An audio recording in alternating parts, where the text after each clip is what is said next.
Ram Charan birthday celebrations అయితే శిల్పకళా వేదికలో అంగరంగ వైభవంగా జరుగుతున్నాయని చెప్పాలి. దీనికి సంబంధించి ఫ్యాన్స్ కావచ్చు, ఫ్యాన్స్ అసోసియేషన్ సభ్యులు కావచ్చు, వీళ్ళందరూ కూడా ఇక్కడ సెలబ్రేట్ చేసుకుంటున్నారని చెప్పాలి. అయితే బ్లడ్ డోనర్స్ కూడా ఇక్కడికి రావడం జరిగింది.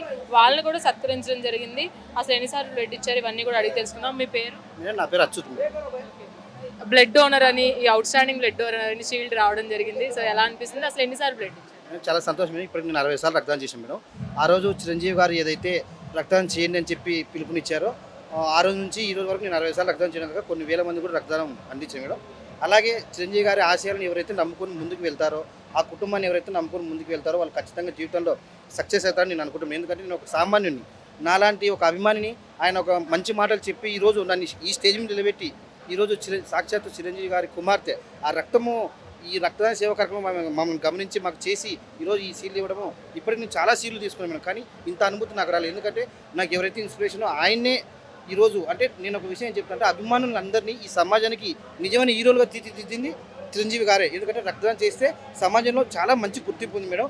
ఇలా మెగా కుటుంబము అభిమానుల్ని ఒక సినిమాలకే పరిమితం కాకుండా వాళ్ళ జీవితంలో కూడా వాళ్ళు నమ్ముకున్న దాన్ని ముందుకు వెళ్ళేటట్టు సహకరిస్తున్నందుకు మెగా కుటుంబానికి ఎప్పుడు మేము రుణపడి ప్రతి అకేషన్కి ఇస్తాం మేడం. ఎమర్జెన్సీ సిచ్యువేషన్ కూడా ఇస్తాం మేడం.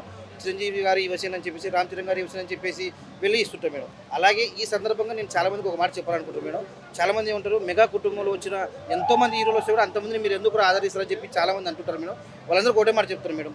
ఈరోజు శివుడు గొప్ప దేవుడే, శివుని కుమారుడు విఘ్నేశ్వరుడు గొప్ప దేవుడే, విఘ్నేశ్వరుడు తమ్ముడు కుమారస్వామి కూడా గొప్ప దేవుడే. అలాగే ఒక దేవుని కడుపులో దేవుడే పుట్టారు మేడం. అలాగే మెగాస్టార్ చిరంజీవి గారి కడుపులో రామ్ చరణ్ గారు పుట్టారు మేడం. వీళ్ళందరూ గొప్ప వాళ్ళే, గొప్ప సమాజ సేవకులు మేడం. ఇలాంటి వాళ్ళని ఎంతమంది వచ్చినా కూడా మేము ప్రేమిస్తుంటారని చెప్పి మేము తెలియజేసుకుంటాం. అంటే ఇప్పుడు సోషల్ మీడియాలో నెగిటివిటీ కూడా బాగా స్ప్రెడ్ చేస్తున్నారు. అసలు చిరంజీవి గారు లెజెండ్ ఏంటి అని చాలామంది కొంతమంది వర్గం మాట్లాడుతున్న పరిస్థితి ఇప్పుడు. కానీ ఇన్ని చేసిన ఆయన్ని ఎందుకు గుర్తించలేకపోతున్నారు అనేది ఫ్యాన్స్ కావచ్చు, అసోసియేషన్ వాళ్ళు కావచ్చు, ప్రతి ఒక్కరు కూడా మాట్లాడుతున్నారు. అసలు ఏంటి ఆ బ్లడ్ డొనేషన్ టైంలో ఎంతమందికి ఇప్పుడు ఆ బ్లడ్ డొనేషన్ అనేది జరుగుతుంది? మేడం నిజానికి చెప్పాలంటే ఇది ఒక ఈర్ష్య మేడం. మెగా కుటుంబం అనేది అనుగుణ కష్టపడి ఒక సామాన్య స్థాయి నుంచి ఈరోజు ఒక లెజెండరీ యాక్టర్గా ఆయన, ఒక గ్లోబల్ యాక్టర్గా రామ్ చరణ్ గారు, ఒక మెగా పవర్ స్టారు మరియు మన పవన్ కళ్యాణ్ గారు వీళ్ళందరూ ఒక ఉన్నత స్థాయిలో ఉన్నని చూసి మిగతా వాళ్ళు కుళ్ళుతో మాట్లాడుతారు తప్ప జనాల్లో ఎక్కడ కూడా చిరంజీవి గారి మీద అభద్రత భావం లేదు. ఈ కుటుంబం అంటే జనాలకు చాలా ఆదరణ, చాలా ప్రేమ. కొన్ని దశాబ్దాల తర్వాత ఈరోజు నిరూపితమైంది పవర్ స్టార్ వల్ల. అందుకు ఎటువంటిది లేదు మేడం. చిరంజీవి గారు అనేది అది సపరేట్ మేడం. అది దేవునితో సమానం. ఎందుకంటే కరోనా టైంలో ఈరోజు మేము నిజంగా చెప్తున్నాము, మాకు మీది ఎక్కడో నంద్యాల జిల్లా మేడం అది. ఈరోజు మేము హైదరాబాద్కి వస్తే హైదరాబాద్లో మాకు గుడిలాగా ఒక బ్లడ్ బ్యాంక్ కనపడుతుంది. మాకు గుడిలాగా చిరంజీవి గారి బ్లడ్ బ్యాంకు. అక్కడికి వెళ్తే మాకు భోజనం పెట్టి పంపిస్తారు మేడం. ఏ ఫ్యాన్స్కి ఏ హీరో భోజనం పెట్టి పంపించిన అయితే నేను ఇంతవరకు ఇలా అలాంటి వ్యక్తిని అంటే కూడా అది పాపంతో సమానం. పెద్దగా జనాలు ఎవరైతే ఇలా తప్పుడు వార్తలు తప్పుడు మాటలు మాట్లాడుతున్నారో వీళ్ళందరికీ ఒకటే చెప్తున్నా, మీరు మర్డర్లు దారిదోపులు చేయాల్సిన అవసరం లే. ఒక మెగా కుటుంబాన్ని తక్కువ చేసి మాట్లాడితే మీరు పాపం మూడగట్టుకున్నట్టే. Mega power star